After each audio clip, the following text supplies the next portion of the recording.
Wu stood in front of the metal door and looked at the number again. Room 7B, Section 4, Level 12. This was it, his new home on Space Station Horizon. He had traveled for 3 weeks to get here. 3 weeks on a small transport ship with bad food and a tiny bed. But now he was finally here, ready to start his new job as an engineer. The space station needed someone who could fix things, and Wu was very good at fixing things. He pressed the button next to the door. It made a soft sound, and then the door opened with a quiet hiss.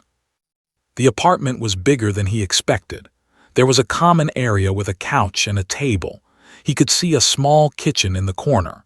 3 doors led to what he guessed were the bedrooms. The walls were white, and the floor was made of some kind of smooth metal. It was clean but not very warm or friendly. Wu stepped inside, pulling his 2 bags behind him. The door closed automatically. "Hello," he called out. "Is anyone here?"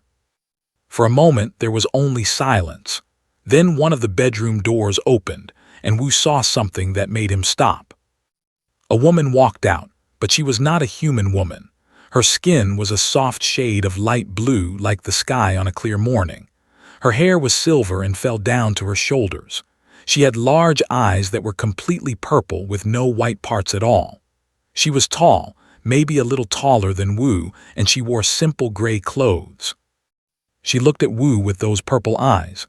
Her face showed surprise. "You are the new roommate?" she asked. Her voice was soft and musical like someone singing. "Yes," Wu said. He tried to smile. "I am Wu. I am from Earth." The blue woman tilted her head to the side. "Earth, you are a human." "Yes." She was quiet for a moment. Then another door opened, and a second woman came out. This one had light green skin and golden eyes. Her hair was dark purple and cut short. She was shorter than the blue woman but looked stronger with wider shoulders. "Lyra, what is happening?" the green woman asked. Then she saw Wu and stopped. "Oh, the new one is here." The blue woman, who was apparently called Lyra, nodded. "Yes, he is a human." The green woman walked closer to Wu. She looked at him carefully like she was studying an interesting insect. "A human? Really? I have never seen one in person before." Wu was not sure what to say. He had known that aliens existed. Everyone on Earth knew that. Humans had made contact with other species about 50 years ago, but Wu had never actually lived with aliens before.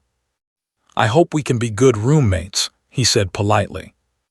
Lyra and looked at each other. Something passed between them, some kind of silent communication that Wu did not understand. "The station manager did not tell us our new roommate would be human," said. She did not sound angry, just surprised. "Is that a problem?" Wu asked. "No, no," Lyra said quickly. "It is just unexpected. Our species has not had much contact with humans." Wu nodded. He had heard of they came from a planet far from Earth. They were known for being intelligent and peaceful. He had not known they came in different colors, but he decided not to ask about that yet. "Your room is the one on the left," said, pointing to the 3rd door. "It is small, but it has everything you need." "Thank you," Wu said. He picked up his bags and walked toward his new room. The room was indeed small. There was a bed, a desk, a chair, and a small closet, but it had a window that looked out at the stars. Wu stood there for a moment, looking at the endless darkness and the tiny points of light. It was beautiful. He started to unpack his things. He did not have much. Some clothes, some books, a few personal items from home. He put a small picture of his family on the desk, his mother, his father, his younger sister. They were all back on Earth, millions of kilometers away. After he finished unpacking, Wu went back to the common area. Lyra was sitting on the couch, reading something on a thin tablet, was in the kitchen, doing something with strange-looking vegetables. "I have some boxes coming later," Wu said. "Equipment for my job. They should arrive this afternoon." Lyra looked up from her tablet. "Equipment? What kind of work do you do?" "I am an engineer. I fix machines and systems." turned around from the kitchen. The station hired a human engineer. Interesting. Why is that interesting? Wu asked. Well, said slowly, humans are known to be fragile. That is what we have heard anyway. Most species think humans are weak compared to others in the galaxy. Wu smiled a little. We are not as weak as people think. Shrugged, if you say so. Later that afternoon, there was a knock at the door. Wu opened it and found a delivery robot outside with 3 large metal boxes. Each box was about half as tall as Wu and very heavy. The robot could only bring them to the door. I will take them inside, Wu said to the robot. Thank you. The robot beeped and rolled away. Lyra and watched from the couch as Wu looked at the boxes. Each one had a warning sticker that said, heavy use lifting equipment. Do you need help? Lyra asked. We can call for a lifting machine. No, it is okay, Wu said. He bent down, grabbed the first box with both hands and lifted it. It was heavy, maybe 40 kilograms, but Wu carried it inside without too much trouble. He set it down near his room, then went back for the second box. Then the third. When he was done, he was breathing a little hard, but he felt fine. Lyra and were staring at him with wide eyes. You just lifted those, said. With your body, no machine. Yes, Wu said. They were not that heavy. Not that heavy, stood up. Those boxes must weigh 40 kilograms each. How can a human lift that? Wu was confused. Is 40 kilograms a lot? Lyra stood up too. She walked over to one of the boxes and tried to lift it. She used both hands and put all her strength into it. The box moved a little, but she could not pick it up. This is very heavy for us, Lyra said, her voice full of wonder. Are not strong like this. Wu did not know what to say. To him, this was normal. Humans lifted heavy things all the time. It was not special. I thought humans were supposed to be weak, said. She looked at Wu like she was seeing him for the first time. That is what everyone says. Wu scratched his head. I do not know why everyone thinks that. Humans are actually quite strong compared to many species. We evolved on a planet with high gravity. Lyra and exchanged another look. This time, Wu thought he saw something new in their eyes. Was it respect, or maybe fear? Perhaps, Lyra said slowly, living with a human will be more interesting than we thought. Wu smiled. I hope so. I think we will be good roommates. He did not know yet just how right he was. And he did not know that his 2 alien roommates were about to learn many surprising things about humans in the days to come. But that night, as Wu lay in his small bed and looked out at the stars, he felt happy. This was a new beginning, a new life among the stars with 2 alien women as his roommates. It was strange, it was different, but somehow it already felt like it could be home. 2 weeks passed, and life in apartment 7B settled into a routine. Wu went to work every morning, spent the day fixing machines and systems around the station, and came home in the evening. Lyra worked as a translator in the station's communication center, was a biologist who studied plants from different planets. They were polite to each other. They said good morning and good night. They shared the kitchen and the bathroom without problems. But Wu noticed that his roommates watched him a lot. Sometimes he would look up and find Lyra staring at him with her purple eyes. Other times would ask him strange questions about his day. One evening, Wu came home tired and hungry.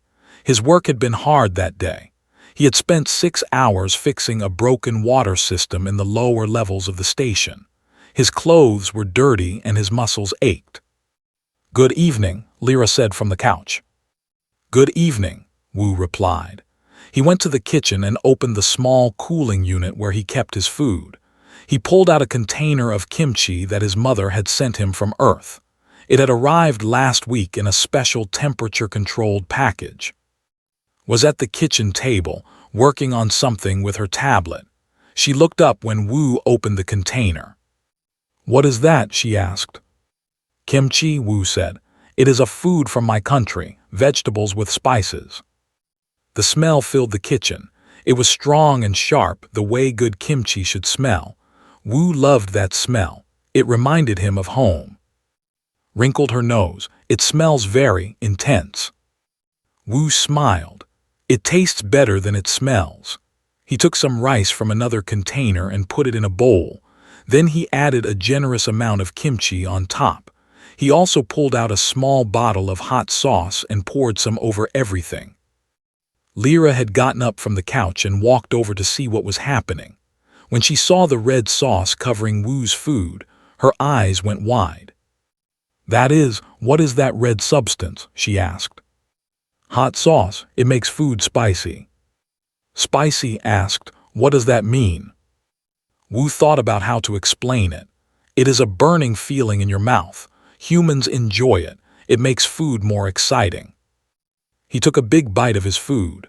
The spice hit his tongue immediately, hot and sharp and wonderful. He made a small sound of pleasure.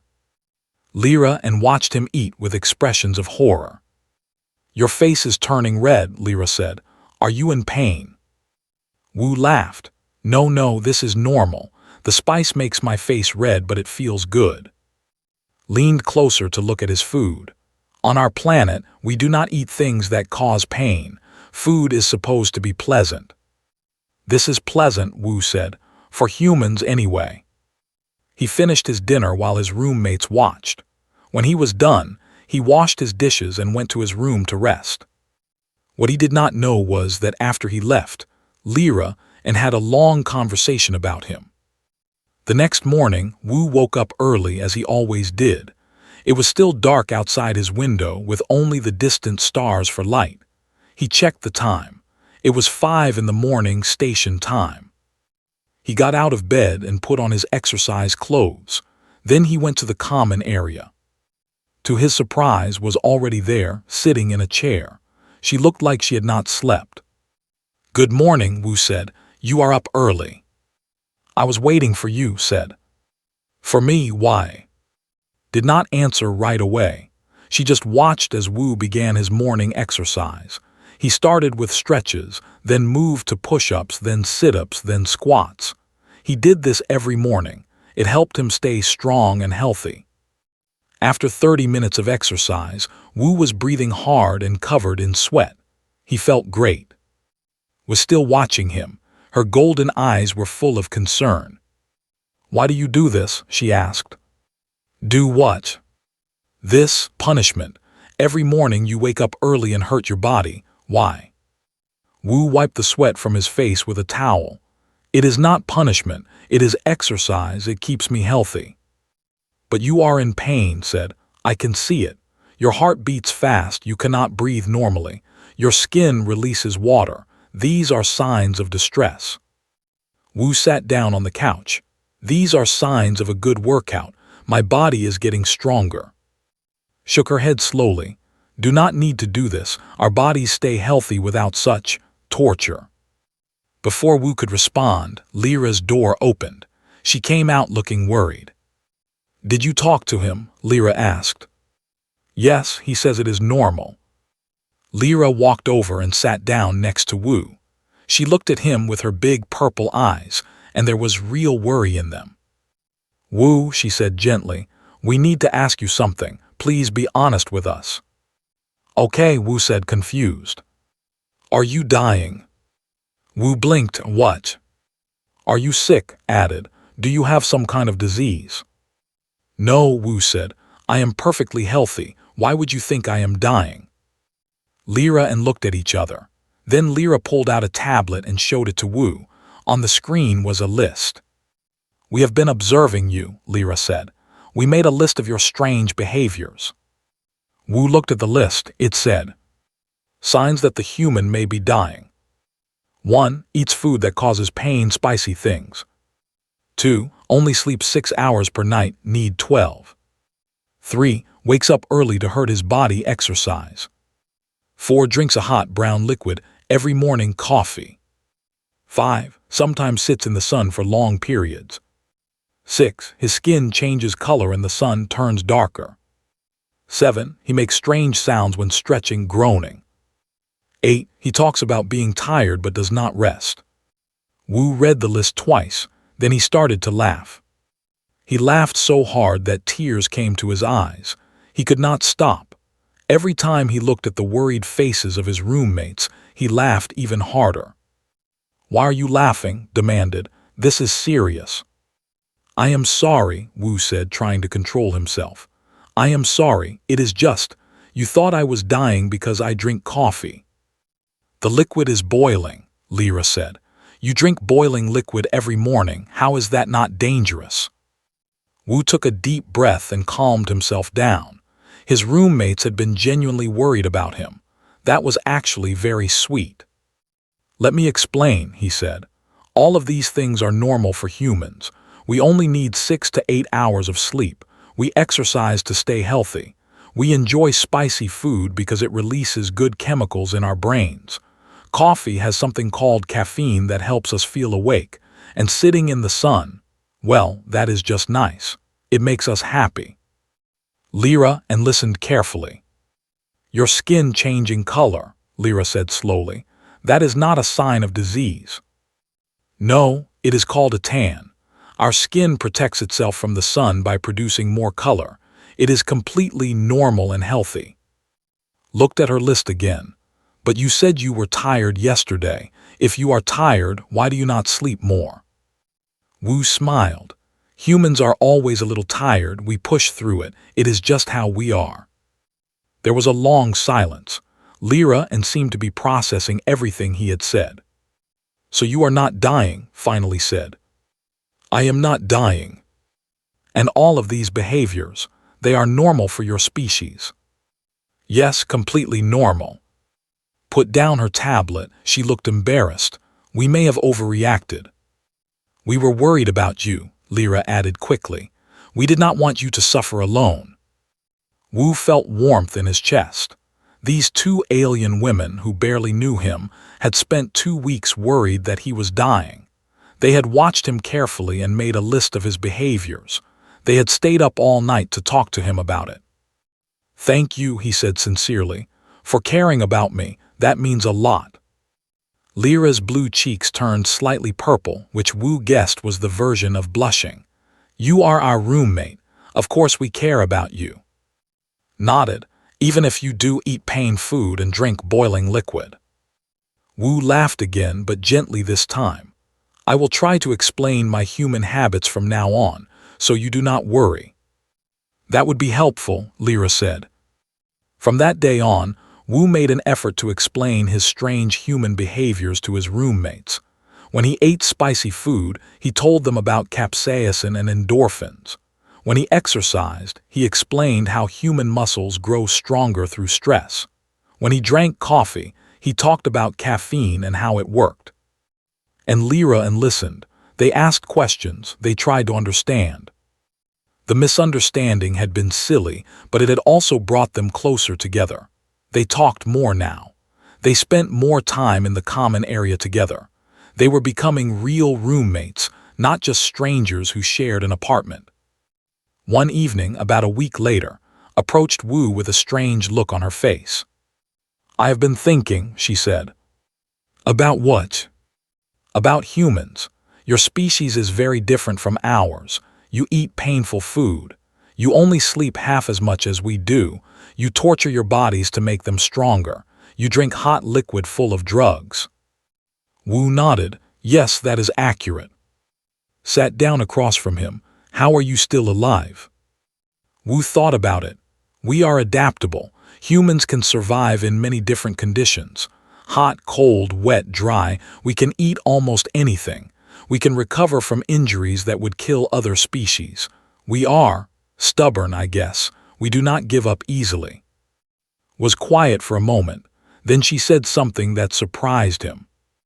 "I think humans might be the scariest species in the galaxy." Wu did not know how to respond to that, so he just smiled and offered her some kimchi. She politely refused. It happened on a quiet evening, about a month after Wu moved in.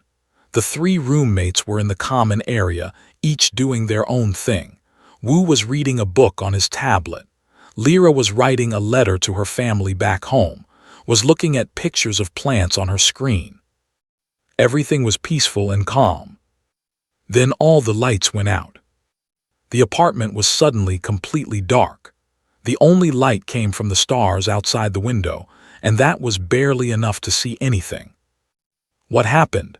Lyra's voice came from somewhere in the darkness. "I do not know," replied. "The power went off." Wu put down his tablet. He was not worried yet. Power failures happen sometimes, even on space stations. Usually they were fixed quickly. He waited. 1 minute passed, then 2, then 5. The lights did not come back on. "This is strange," Wu said. "The backup system should have started by now." He heard Lyra moving in the darkness. Her voice sounded nervous. "Maybe it is just our section. Maybe the rest of the station is fine." Wu stood up carefully. "I will check the door." He walked slowly toward the door, using his memory to avoid the furniture. When he reached it, he pressed the button to open it. Nothing happened. He pressed it again, still nothing. "The door is not working," he said. "What do you mean?" asked. Her voice was higher than normal. "How can the door not work?" "It needs power to open. If the power is completely gone, the door is locked." There was a moment of silence. Then Wu heard something that sounded like fast breathing. It was coming from Lyra. "We are trapped," Lyra said. "We are trapped in here with no power." "It is okay," Wu said calmly. "Someone will fix it, we just need to wait." But 5 more minutes passed and nothing happened. Then 10 minutes, then 20. Started packing in the darkness. Wu could hear her footsteps going back and forth, back and forth. Lyra's breathing was getting faster. "I do not like this," said. "I do not like being trapped. What if no one knows? What if no one is coming?" "Someone will come," Wu said. "The station has emergency protocols." "But what if the whole station lost power?" Lyra asked. Her voice was shaking. "What if everyone is trapped? What if the life support is not working? We could run out of air." Wu realized that his roommates were starting to panic. He could understand why. Being trapped in the dark on a space station was frightening. One mistake, one broken system, and everyone could die. But panic would not help them. "Listen to me," Wu said firmly. "We are not going to run out of air. Even if the power is completely gone, we have enough air in this room to last for many hours. And the life support has its own backup systems. We are safe." "How do you know that?" demanded. "How can you be so calm?" "Because I am an engineer. I know how the station works." Wu paused. "And because panicking does not help anything." Lyra made a small sound like she was trying not to cry. "I am sorry. I do not handle darkness well. On my planet we always have light. Our sun never sets completely. I have never been in true darkness before." Wu felt sympathy for her. He remembered reading that some species had trouble with darkness. Humans were used to it. They had evolved sleeping in darkness every night. "I will try to fix this," Wu said. "Fix it?" asked. "How? We have no power." "Maybe we can get power back. Where is the electrical panel for this apartment?" There was a pause. Then Lyra spoke. "I think there is a panel in the hallway closet, but I have never looked at it." Wu moved toward the closet. He bumped into a chair on the way and almost fell, but he caught himself. Finally, he found the closet door and opened it. Inside, he could feel shelves with various items on them. Cleaning supplies, spare parts, random objects. He moved everything carefully until his hands found something metal on the wall. A panel. "I found it," he said. He pulled out his personal tablet. It still had some battery power, and its screen gave off a small amount of light. It was not much, but it was better than nothing. He pointed the light at the panel. There was a simple latch holding it closed. He opened it and looked inside. The electrical system was not too different from the ones he worked on every day. Wires, circuits, connections. He studied it carefully. "What do you see?" asked.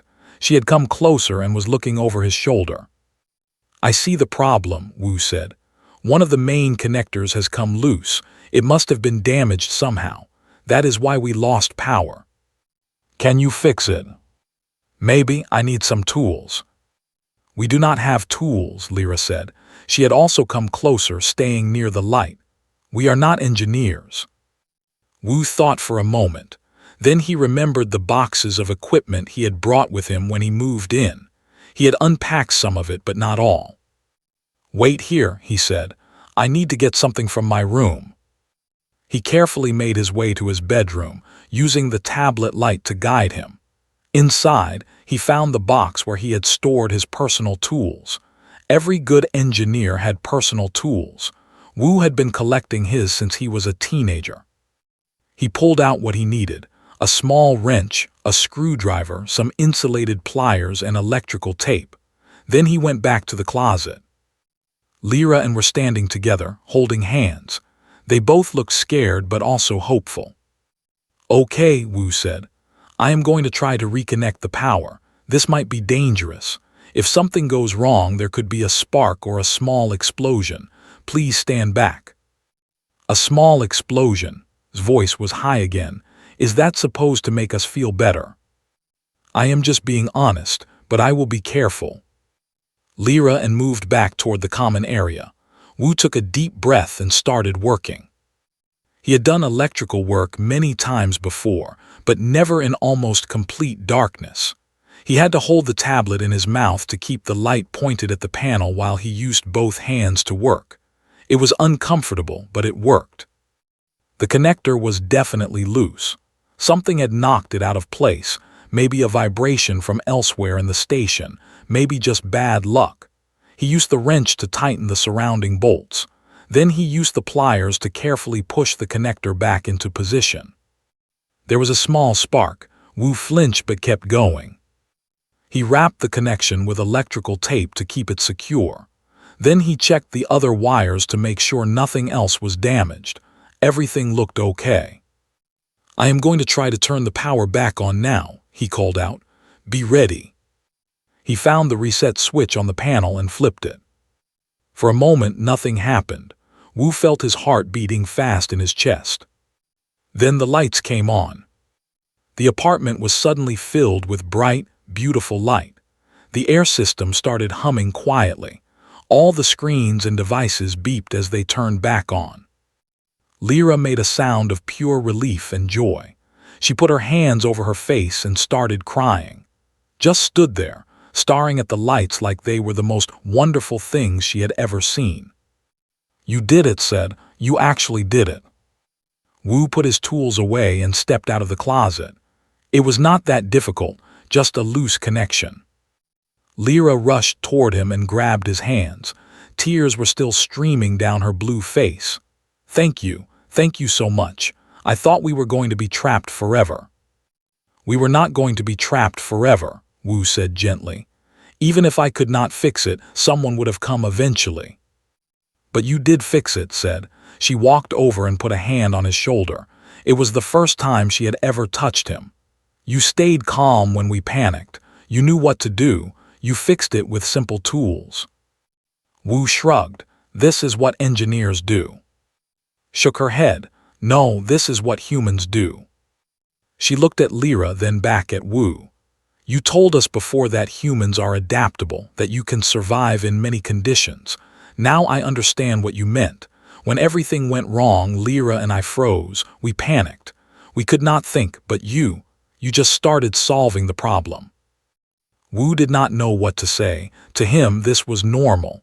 When something went wrong, you tried to fix it. You did not give up. You did not wait for someone else to save you. You took action. But maybe that was not normal for everyone. Maybe that was a human thing. Lyra said, I think we have been very fortunate. What do you mean? Lyra asked, wiping her eyes. The station assigned us a human roommate. At first I thought that was strange. Humans are small. Humans are odd, but now I see. Looked at Wu with new respect in her golden eyes. Humans are problem solvers. Humans do not give up. Having a human around might be the safest thing possible. Wu felt embarrassed by the praise. You are making it sound like a bigger deal than it was. Really, it was just a loose wire. It was more than that, Lyra said softly.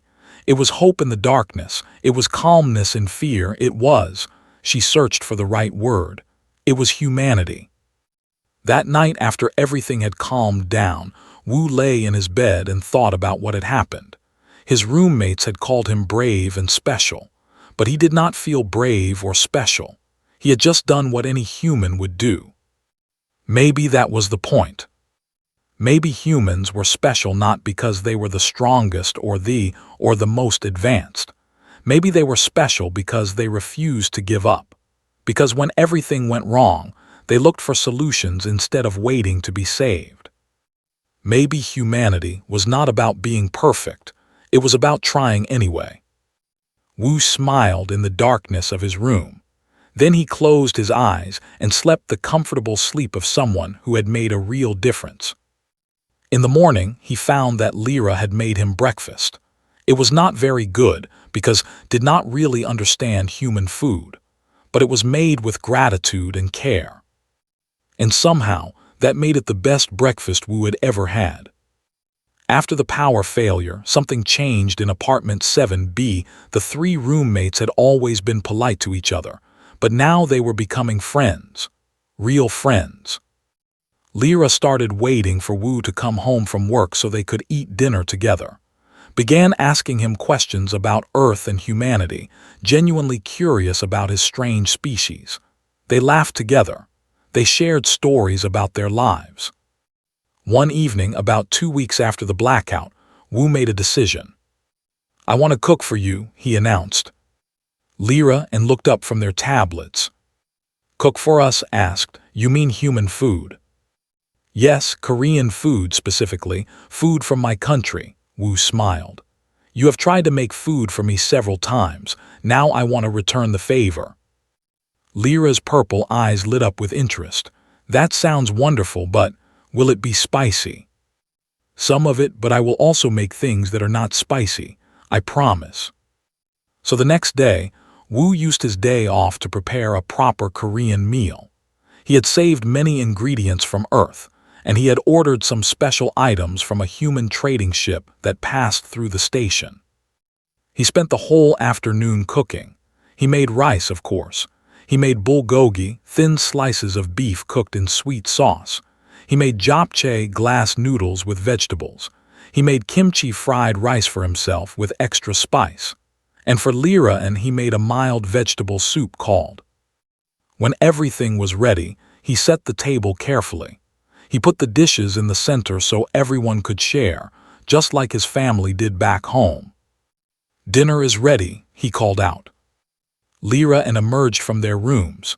They stopped when they saw the table. "Oh," Lyra breathed, "it is beautiful." The food was arranged in colorful bowls and plates. The smell filled the apartment, warm and inviting.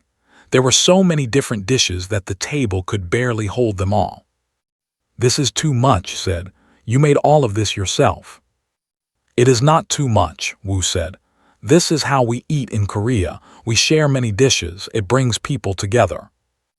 They sat down at the table. Wu showed them how to use chopsticks, though they struggled a bit. Lyra kept dropping her food, eventually gave up and used a spoon instead. "Try this first," Wu said, putting some bulgogi on their plates.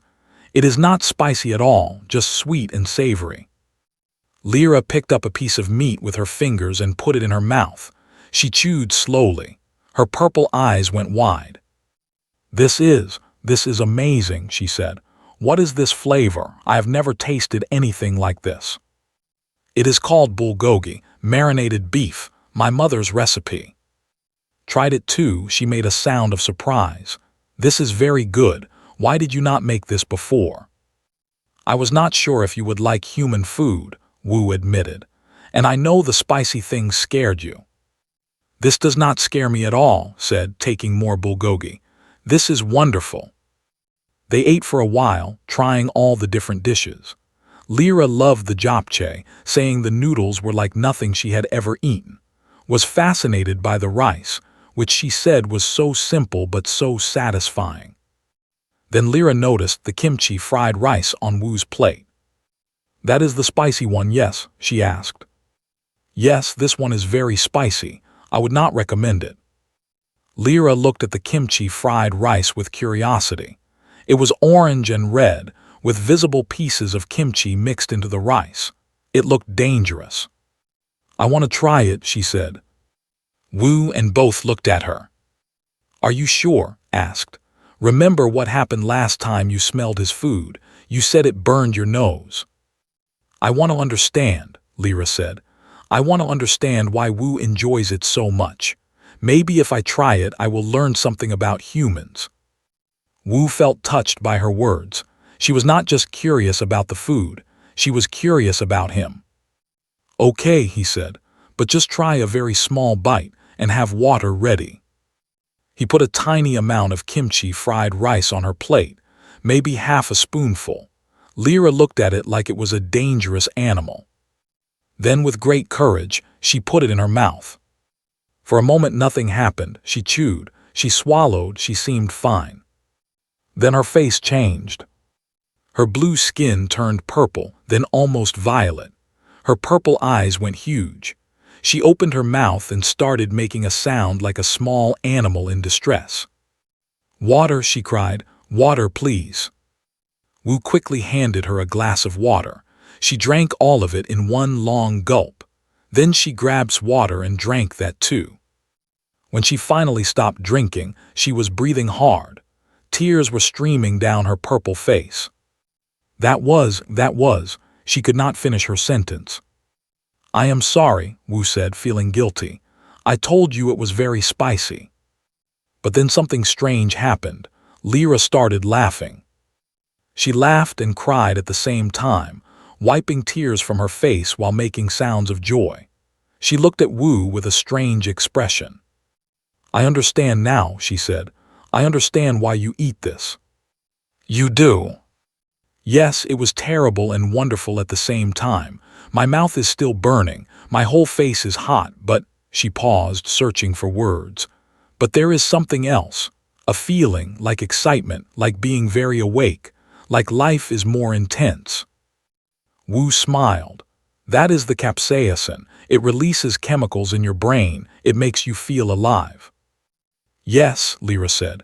Alive, that is the word. That tiny bite made me feel more alive than I have felt in weeks. Was watching this exchange with suspicion. I am not trying that. That is okay, Wu said. Everyone is different. But Lyra was not done. She looked at the container of plain kimchi that Wu had on the side of the table. What about that? She asked. The vegetables, is that as spicy as the rice? The kimchi, it is spicy but not as much as the fried rice. The fried rice has extra hot sauce. Lyra reached for the kimchi container. May I? Of course. She took a small piece of kimchi, which was a piece of cabbage covered in red spice paste. She sniffed it first, then put it in her mouth. This time her reaction was different. She did not choke or cry. She just chewed slowly, her face thoughtful. This is better, she said. The spice is there, but it is not overwhelming, and the vegetable is crunchy. The flavor is complex. She took another piece. I think I like this. Wu felt happy. Really? You like kimchi? I do. It is strange and new, but I like it. Shook her head. I do not understand either of you. They all laughed. The dinner went on for a long time. They ate until they were full, then they sat around the table and talked. Wu told them about his family back on Earth, about his mother who taught him to cook, about his father who was also an engineer, about his younger sister who dreamed of traveling to space. Lyra told them about her home planet, a world of eternal twilight where the sun never fully set. She talked about her large family, her many sisters and brothers, and how much she missed them. Shared stories about growing up as a biologist's daughter. Her parents traveled to different planets to study plants. She had lived on 6 different worlds before she was an adult. She said that was why she did not mind living on a space station. She was used to being far from home. As they talked, Wu felt something warm growing in his chest. These 2 alien women were becoming important to him. They were different from anyone he had ever known. They saw the universe in ways he could not imagine, and yet somehow they understood him. "I am glad you are my roommates," Wu said suddenly. Lyra and looked at him. "I was nervous when I moved here," he continued. "I had never lived with aliens before. I did not know what to expect, but now," he smiled, "now I cannot imagine living with anyone else." Lyra reached across the table and put her blue hand on his. Her skin was cool and smooth. "We feel the same way," she said softly. "At first we were afraid of you. Humans were strange to us, but you have shown us that different does not mean bad. Different can be wonderful." Nodded. "You have taught us many things, Wu, about humans, about food, about being brave in the dark." She paused. "About being a good friend." Wu felt his eyes getting wet. He blinked quickly. He was not going to cry over dinner. "Thank you," he said, "both of you." They stayed at the table until very late, talking and laughing and sharing. When they finally went to bed, Wu felt like something important had happened. A bridge had been built. A connection had been made. He was not just a human living with aliens anymore. He was family. The next morning, Wu found that Lyra had eaten all the leftover kimchi for breakfast. She had tears in her eyes from the spice, but she was smiling. "I love this terrible food," she said. And Wu knew that their friendship was real. In the following days, Lyra asked Wu to teach her how to make Korean food. She was not very good at first. She burned the rice. She added too much salt to the soup. She almost set the kitchen on fire trying to make fried eggs. But she kept trying, and slowly she got better. Watched these cooking lessons with amusement. She still refused to eat anything spicy, but she started helping in other ways. She cleaned up after cooking. She set the table. She made sure everyone had water. They became a team. A strange, impossible team of 2 alien women and 1 human man, living together in a small apartment on a space station among the stars. And they were happy. 3 months had passed since Wu moved into apartment 7B. He had become a real part of life on Space Station Horizon. People knew him. They greeted him in the hallways. They came to him when something was broken. More importantly, he had become a real part of Lyra and's lives. They ate together almost every night. They watched movies from different planets. They talked about everything: life, death, love, fear, hope, dreams. They were a family now, a strange family, but a family. Then the pirates came. It was a normal morning when the alarm started. Loud, harsh sounds that filled every room on the station. Red lights began flashing. A voice came over the speakers. "Attention all residents. This is not a drill. Unidentified ships have been detected approaching the station. All residents must proceed to the emergency shelters immediately. This is not a drill." Wu was at work when he heard the announcement. He dropped his tools and ran toward his apartment. He had to find Lyra and he had to make sure they were safe. The hallways were full of people running. Some were screaming, others were crying. Everyone was afraid. Wu pushed through the crowd, moving as fast as he could. When he reached apartment 7B, he found Lyra and inside. They were holding hands, their faces pale with fear. "Wu," Lyra cried when she saw him. "What is happening?" "Pirates," Wu said. "Ships are coming. We need to get to the shelters." They ran together through the hallways toward the nearest emergency shelter. The shelter was a reinforced room in the center of the station, designed to protect people from attacks. By the time they arrived, it was already crowded with hundreds of residents. They found a spot in the corner and sat down together. The shelter door closed with a heavy sound. Now all they could do was wait. The station shook. Once, twice, 3 times. Each time people screamed or cried. The pirates were attacking. "What do they want?" asked. Her voice was shaking. "Supplies," someone nearby answered. It was an older man with dark blue skin. "Pirates attack stations to steal supplies, food, medicine, equipment.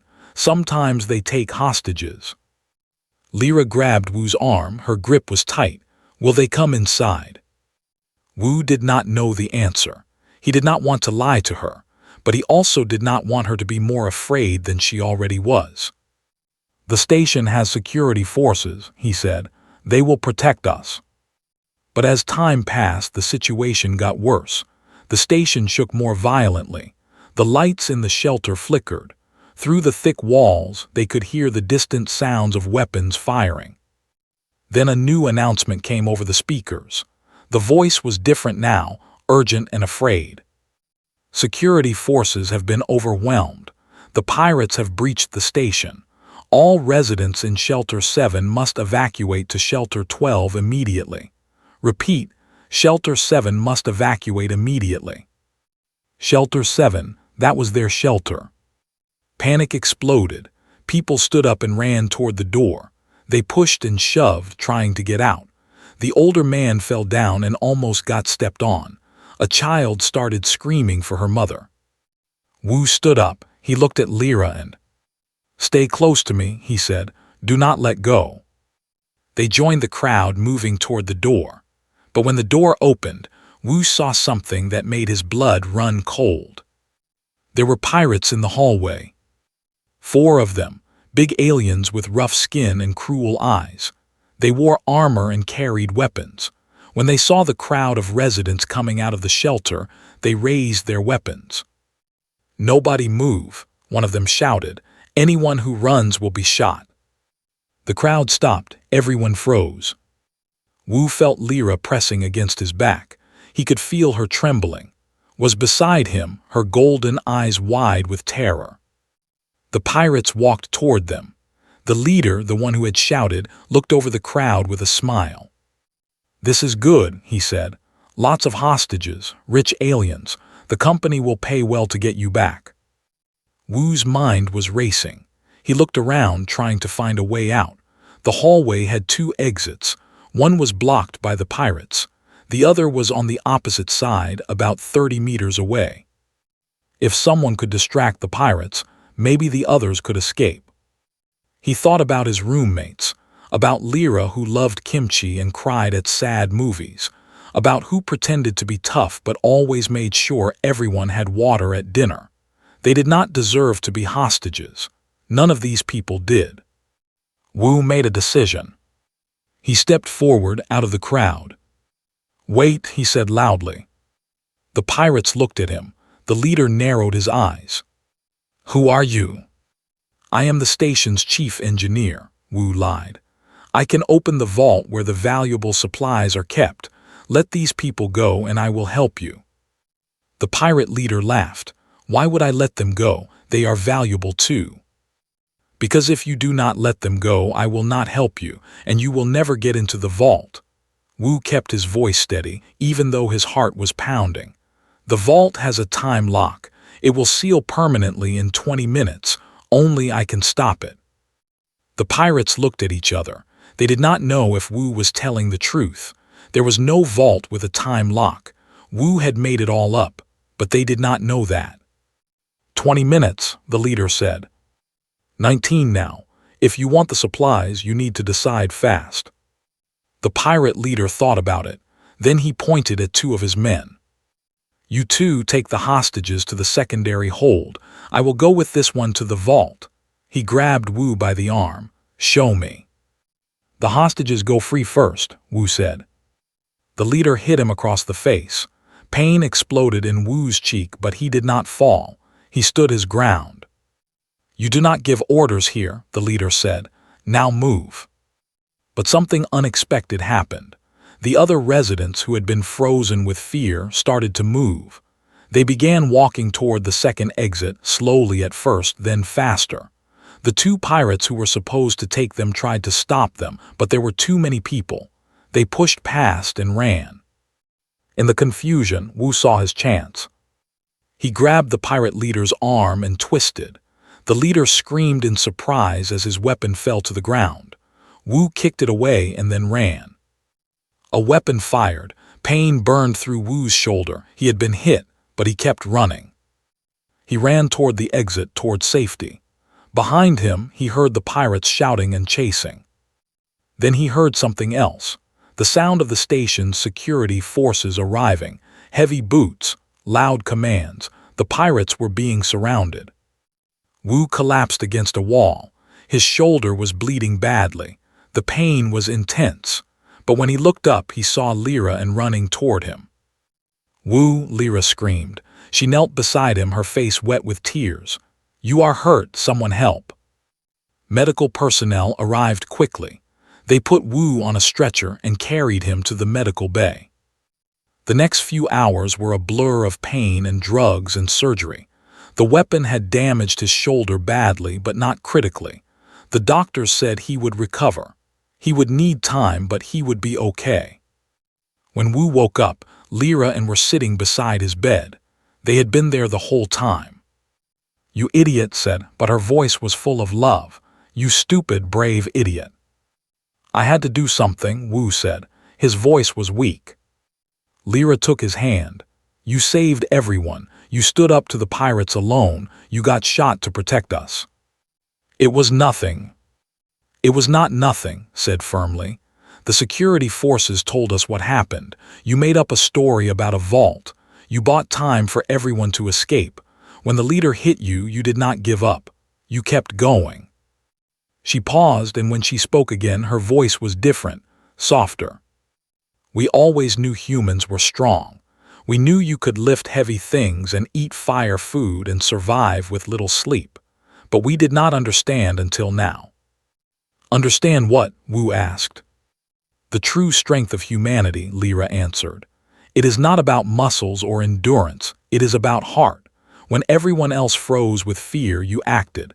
When the situation was impossible, you found a way. You put yourself in danger to save strangers. That is not physical strength. That is something else, something more." Wu felt embarrassed by the praise. He had just done what needed to be done. Any human would have done the same. But maybe that was the point. "Humans are terrifying," said with a small smile, "and I mean that as the highest compliment." In the weeks that followed, Wu became something of a hero on the station. People stopped him in hallways to thank him. The station commander gave him a medal. News reports talked about the human engineer who had stood up to pirates. But to Wu, none of that mattered. What mattered was coming home to apartment 7B every night. What mattered was eating dinner with Lyra, and what mattered was watching movies together and talking about their dreams. One evening, about a month after the attack, the three of them sat on the couch together. Lyra was on one side of Wu, on the other. They were watching a human movie that Wu had chosen. "Wu," Lyra said softly, "can I tell you something?" "Of course." "When you first moved in, I was nervous. I thought humans were strange and dangerous. But now," she leaned her head against his shoulder, "now I cannot imagine my life without you." "Me too," added. "You are the best roommate we could have asked for. You are the best friend we could have asked for." Wu felt tears in his eyes. He did not try to stop them this time. "Thank you," he said, "both of you, for accepting me, for seeing past our differences, for being my family." They sat there together, three people from different worlds, watching a human movie in a small apartment on a space station among the stars. And Wu knew that he was exactly where he was supposed to be. This was home.